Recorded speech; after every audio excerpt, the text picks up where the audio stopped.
Hello everybody, I'm Logan Crawford and this is the award-winning TV talk show right here on Ebru Fresh Outlook. A TV crew is murdered on live television. The gunman, another reporter, fired 2 years ago by that very same TV station in Virginia. Behind the crime, an apparent lust for fame. The shooter took pictures of the victims and their killings and his handgun with his cell phone and posted those images on social media. Let's say hello to the Fresh Outlook think tank. I am joined by Alain Sanders, political science professor at St. Peter's University, Dr. Bart Rossi, political psychologist, Paul Levinson, a media professor at Fordham University, and joining us live via Skype, Yohuru Williams, Dean of the College of Arts and Sciences at Fairfield University. Yohuru, I'm going to start with you because you're up in the monitor. What's your reaction to this crime? Is this guy some kind of sicko who just wanted fame at any cost? Absolutely. This is another unfortunate example of gun violence in America, workplace violence. Unfortunately, there are layers of race that are put on top of this because of the race of the shooter and some of the things that he wrote in that manifesto that he sent to ABC News.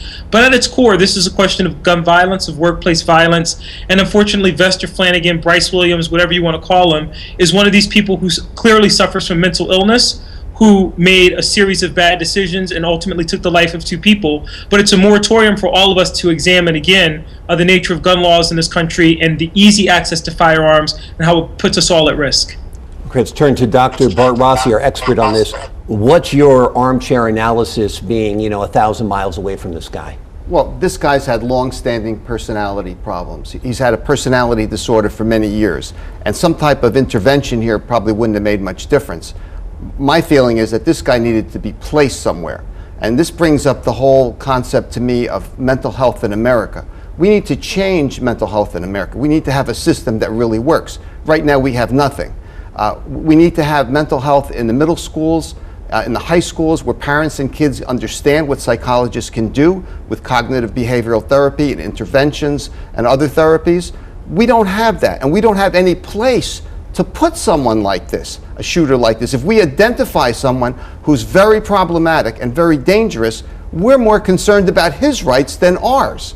And we have it backwards in America. We don't know what to do with these people if we could identify them. But if we change mental health in America and we go down that road, that takes us a little bit away from guns and the Second Amendment. I actually like this approach because I agree that guns are a problem, but we need to first concentrate, I think, on mental health. I don't want to politicize this, but go ahead. This is ringing true. Well, let me argue on the side of taking care of guns, okay, which I think still is the main point. If you think about what we have to go through to get a driver's license in our society, it was a long time ago for all of us, but basically someone comes and sits next to you as you're driving, talks to you. If that person senses that you have a mental problem, totally aside from your skill as a driver, you might not even get a driver's license. We need something at least as rigorous as that for people who walk into a store or through the mail or online buy guns. It's just and we do have something that rigorous, if not more rigorous, depending on what state you live in. Good luck getting a handgun here in New York City or in the suburban area. But if you live in Virginia, where there's more of a gun culture, it is easier to get. Alan, let me politicize this a little bit. Donald Trump is among the first political candidates to say this is about mental illness. He and Bart are on the same page on this. It rarely happens. It happened this time. Right. Well, the problem with Donald Trump is that he simplifies everything. And the problem is mental health, but it's also gun control. It's a whole host of issues.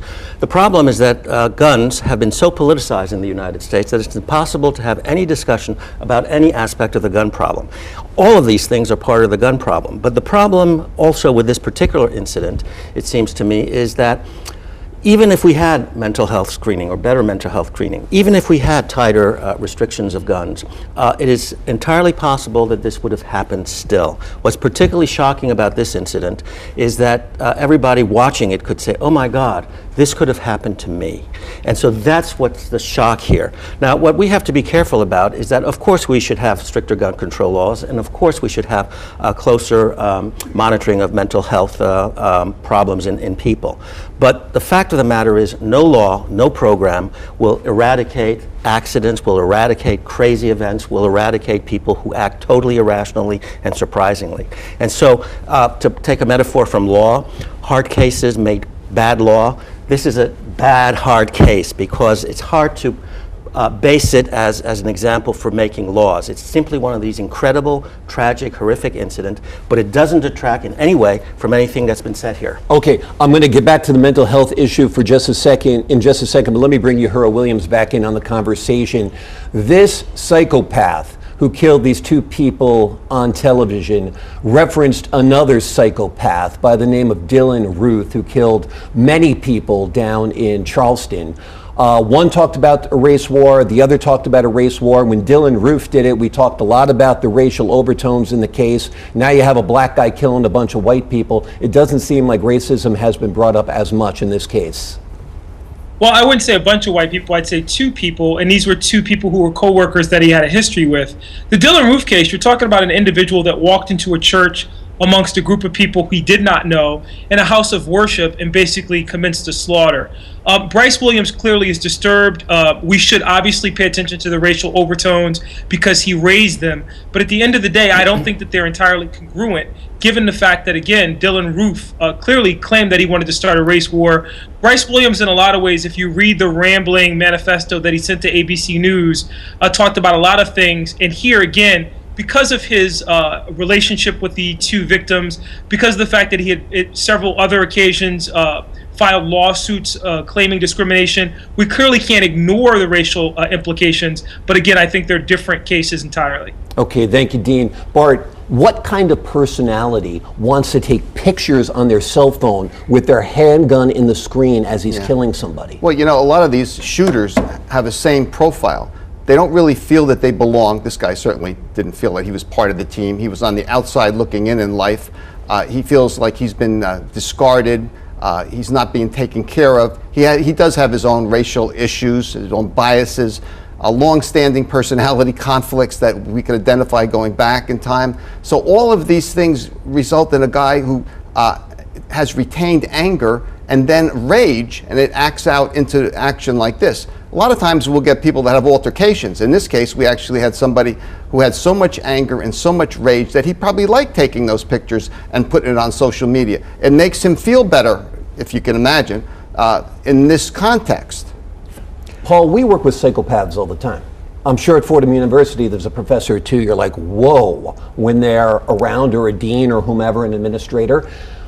How do we, as a society that protects the rights of the individual, single out a person and says this person needs to be separated, this person needs to be in an asylum, this person needs to have the state take control of his or her life? Well, obviously it's not easy to do that, but that's why, if you get back to the gun issue, let's say the psycho had a knife. He might well have been able to kill both of them with a knife, but certainly the lunatic out in the theater who just pulled out a gun and killed dozens of people, wounded people, he wouldn't have gotten that far.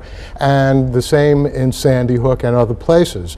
So the fact is, it's the combination of a mentally unstable person with a deadly weapon that's designed to kill numerous people. Not even a handgun often, it's usually a semi-automatic weapon. And it seems to me, although we can't totally stop this, because again, a lunatic with a knife could kill a bunch of people too, we at least can reduce it by making it far more difficult for everyone to get guns. And for those people who are mentally okay, they'll have to go through a little bit more of a rigmarole to get a gun. That's what our society has become anyway, but at least in this case it will save a lot of lives. Alan, more than the gun, it's also the ammo. This guy used hollow point bullets, which have one purpose: to expand inside a living creature, stop them, kill them, separate, and make survival almost impossible. That's right, and that's why I agree with you completely that we need tighter gun laws, and we also need tighter laws pertaining to ammunition. But an added problem is that many of these people sort of go through the holes and the loopholes that we have in our system. Understand, for instance, that employers are in a very difficult situation here because they are under legal obligation to provide safe workplaces. The law, federal law and state law requires that, but they're also under many obligations to protect the privacy of employees and to accommodate people with disabilities of one kind or another. So the real issue is that we have two wonderful sets of laws, in my view, accommodating people and maintaining the privacy of employees, but also requiring employers to provide safe places of work.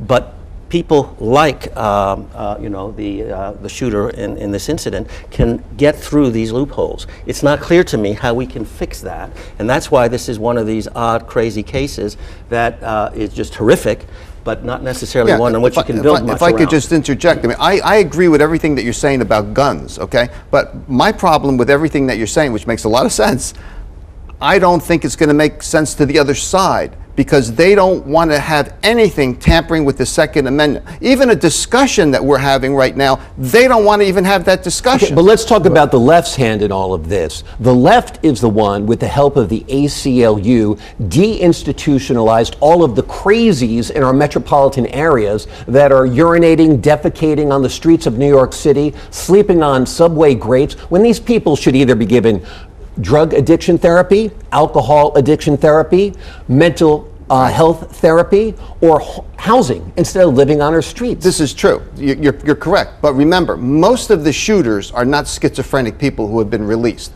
Most of the shooters fall into another pattern. You're correct in exactly what you're saying. But the shooters are people with long-standing personality disorders and anger and rage, retained anger, as psychologists call it. So these people we need to identify and, as you say, have a place to put them. Otherwise, what are we going to do? We're just going to keep on having more shootings. Let's turn to Dean Williams for just a second. Dean, I have your next doctoral thesis here. It can be on the personality traits of a psychopathic shooter who seeks fame and acknowledgement for his crimes. If you look at all of these shooters, all of them were obsessed with other shooters who did similar things. Absolutely, but therein lies the problem. That work has already been done, and yet it hasn't translated into any kind of a program that would allow us, A, to diagnose this problem early on in potential shooters and to do more to arrest this type of workplace violence, the violence that we saw at Columbine and other places. Some want to blame the mass media and argue that if we didn't provide a forum for these individuals to get the fame, the recognition that they desire, then perhaps it would diminish the number of shootings. But at the end of the day, this is a long-standing problem in this country, workplace violence, gun violence, and we've got to answer a lot of hard questions, do the sweat equity necessary to really come up with solutions and interventions that matter. The easy way out here and pointing the finger, as Donald Trump and others have done, is not necessarily going to get us where we need to be. I agree with that completely. And just to address, the point about if we try to limit guns, we're going to run into opposition from the NRA. Well, too bad. That's what a democracy is all about. There are people who are being murdered almost every day due to guns, and Americans have to stand up and say, okay, there's a Second Amendment, which, by the way, is not couched in as absolute terms as the First Amendment. It doesn't say Congress shall make no law, and we need to in some way limit the way that people can get guns. Alan, what's your final thought? Agree. I mean, I think we have to have a good, solid debate on guns and on mental health. And I think it's perfectly appropriate to keep making that argument and to use even incidents such as this one to highlight that guns are a problem, even if perhaps laws might have not helped this particular case. Any incident that involves a gun should be an opportunity to reopen the debate and to really push back against the NRA. The NRA doesn't want to discuss any aspect of this. The Supreme Court, when it decided that guns are protected under the Second Amendment, made it very clear that regulations are not out of limit here. That is to say, everybody has a right, but there is no right in the Bill of Rights that is unlimited, and that includes guns. Doc, I'm going to give you the last 30 seconds, your final thoughts. Well, I think when the Second Amendment was written, they weren't thinking about semi-automatic handguns. So everything's correct that is being said here today about the gun problem. And we should do something about it. My take, though, is it's going to be a long, hard road. It's going to be extremely difficult. There's one thing we can do now, today, even with the NRA, and that's change mental health in America. Can we institutionalize people? Should we bring back insane asylums? We need to have people forced into certain centers. We need to be able to take people and put them someplace when they're potentially dangerous. We don't have anything like that yet. All right, thanks to the Fresh Outlook think tank. They will be back.